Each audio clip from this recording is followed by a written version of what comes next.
Hello everyone, I'm Rachel and I welcome you all to Executive Corner Expert Talks. Today I'm with Ishan Galapathy, founder and director of Capability Unlimited. Ishan is a renowned operational excellence expert in the manufacturing industry. He helps leaders in the manufacturing sector who are challenged with driving their company's profitable growth. Here at 𝐊𝐴𝐼, we bring you industry leaders, successful business owners, market and equity advocates, all under one roof to help you discover the insights of the stock market and help you understand how one can create multiple passive income streams. Welcome to Ishan from Capability Unlimited. Well, thank you very much, Rachel. Great to be on the program.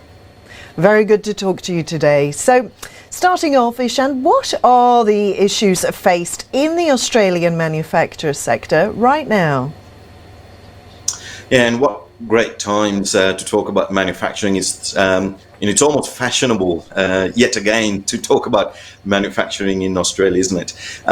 Rachel, it's a tale of two halves or two-sided coin, because on one side we see these great growth aspects. We've seen from the Australian industry groups PMI index, the performance of manufacturing index, that's recently come out, showing 8 quarters of consecutive growth, which is fabulous news. The work that the Australian government is putting in to refocus on this sector clearly is working. On the flip side, though, the Australasian Supply Chain Institute recently submitted a report in 2020, and one of the key findings is that the overall supply chain maturity has gone backwards by 6 percentage points, from 52 to 46. So yes, there is growth happening, but it looks like the way we are growing it isn't quite working. I see. So how do you help businesses to discover hidden growth opportunities then? Yeah, there are many opportunities, and I think there are a lot of early wins or quick wins that we can leverage to shift this focus, particularly from the SME sector, the small to medium enterprises. Many of these mid-tier businesses or the SME manufacturers use a cost-cutting approach, and it's an ad hoc approach where they're just basically poking the jelly and trying to reduce costs. Now, cost is an important thing to focus on, but many of the world-class organizations take a cost reduction approach where they involve their employees. The cost cutting is purely a financial problem-solving exercise. You sit down with your profit and loss statement and you're just going through looking at what can I reduce or cut costs on, overtime or training or even color printing costs, right? But that's not a sustainable approach. For example, when I was with one of the multinationals, one of the employees, when I was walking on the shop floor, helped me to identify a $200,000 to $250,000 cost-saving initiative simply by purchasing a cheese sprinkler to move it down the line 5 meters, so that we could recover some of the wasted and excess cheese that was sprinkled on that product. Also managed to unearth another $300,000 in opportunity without no capital expense at all. Now, these kind of opportunities exist in all businesses, but we've got to identify them in the correct way. They wouldn't be coming through in the profit and loss statement, because these are the hidden opportunities. So engaging employees to unearth these opportunities is the way to go.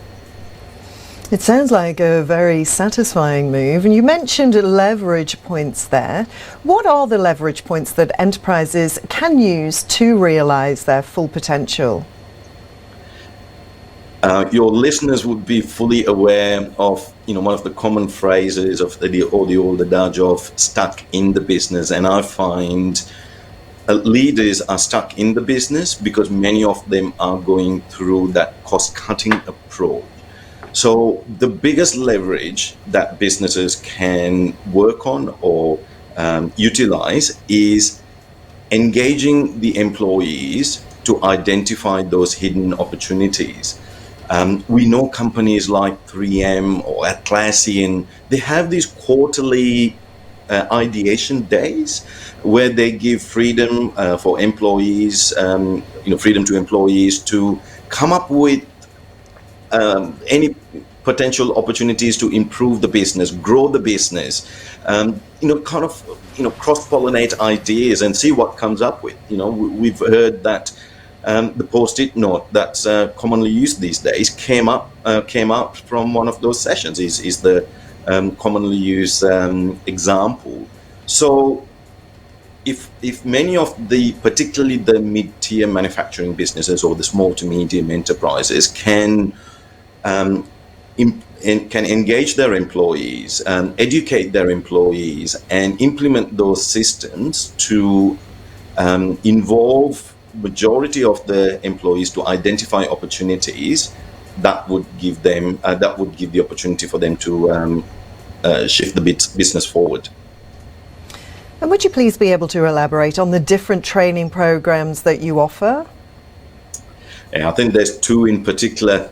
One is what are these hidden opportunities, right? I think it's a little bit like the old Bruce Willis movie, The Sixth Sense, right? He was able to see what he couldn't see, before at the beginning of the movie. So there's a training that I run to help employees or businesses train their employees to be able to see these hidden opportunities. And the second one is, once they identify a lot of these opportunities, the second problem is, how do the businesses solve these problems? And the approach of a structured problem solving is the one to adopt, and I run a training session on educating employees and businesses on structured problem solving.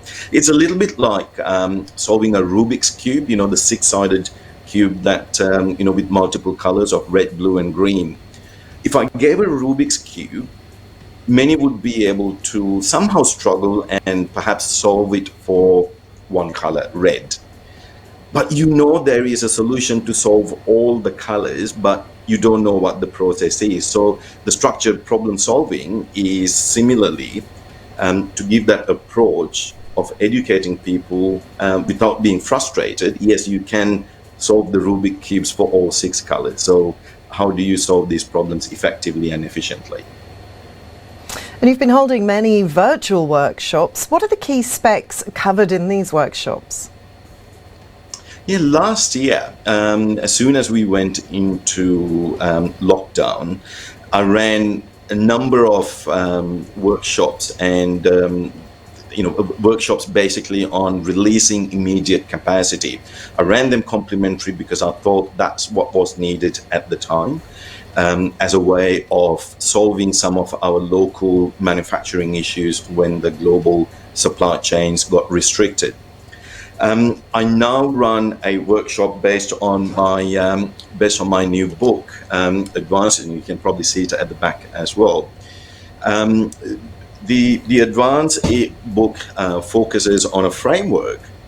When fully implemented, it gives businesses that advantage of identifying hidden opportunities and implementing them in a structured way.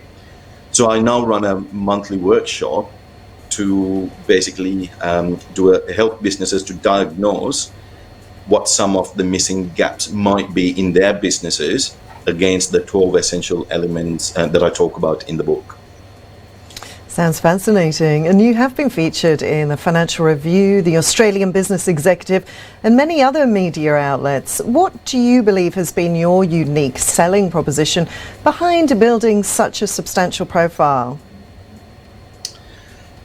I'd like to think, the concepts that I talk about are well known within the multinational businesses. I think you can count those businesses in one hand, perhaps both two hands. You only need to take one step down from those multinational businesses, and then you come across a lot of the mid-tier businesses or the SMEs, the small to medium enterprises. And these concepts that I talk of are not known within these sectors. And there are many gaps. Some of them are fundamentals. So my message is to help these mid-tier manufacturing businesses to shift their performance, to advance their businesses. So that message seems to resonate with the Australian government's agenda of shifting this sector, this ailing sector. So I think many of the media outlets like 𝐶𝐞 want to help those businesses and help to improve our Australian manufacturing sector. And I think that's why it's a message and that's of real importance and quite timely right now. Yes, exactly. It's very timely. It's been great chatting with you today, Ishan. Thank you for your time. Thank you very much for the opportunities. Bye for now. Bye. And with that, I will sign off. Watch this space for more. Till then, stay apprised and invest wise with 𝐶𝐞 𝐂𝐨.